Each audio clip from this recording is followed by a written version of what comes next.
This is only your second animated film, I believe. I think so, yeah. What made it special to you and stand out from other work?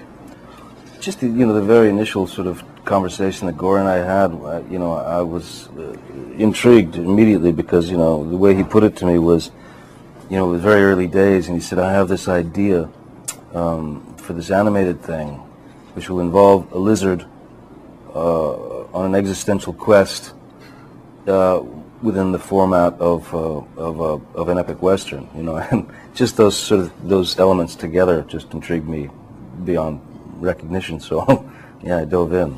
And how much influence did you have on the development of this film? Because there's a lot of Hunter S. Thompson feel. The poster looks like the poster for Fear and Loathing. There's Bat Country. There's a cameo from Hunter S. Thompson. Yeah. In that. How much of that was you, and how much of that was just in the film already? It's kind of the stuff that just sort of happen when Gore and I sit down and start riffing on things. That's kind of how the Hunter Thompson, the Raoul Duke character came up in the film, and which I thought was really fun because it's the first time that two of the characters that I've played in films have actually met on screen.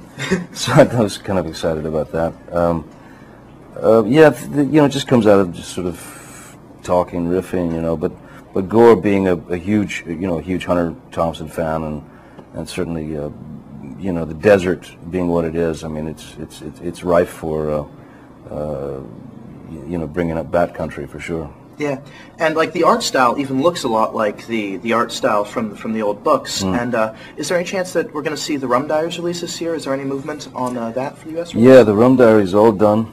We shot it, and we held it off basically from release this past year just because there was so much stuff coming out, So we held it off to try and find a nicer spot for it to come out, and I think it's going to be coming out this fall, but it's a great film, a lot of fun, very Hunter, very Bruce Robinson, and I'm really proud of it. Yeah. And another interesting project you have is that you've been talking about Dark Shadows for a very long time. Yeah. There's been a couple different versions. There was an older TV series, a newer TV series, and then your film. What is your version of Dark Shadows going to be like, and are you excited to film it? Very excited to film it. It's something that Tim and I have talked about for a number of years because we were both fans as kids. Run home at 3 o'clock in the afternoon to go watch this gothic soap opera on television, with vampires and everything.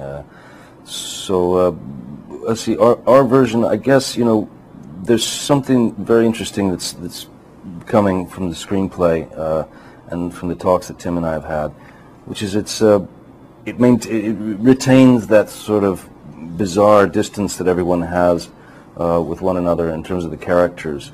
Maybe Barnabas in this version is maybe a little bit more, maybe waxes a little more poetic now and again, but it's definitely in keeping with the original series. Okay. That's all the time we have. Thanks, man.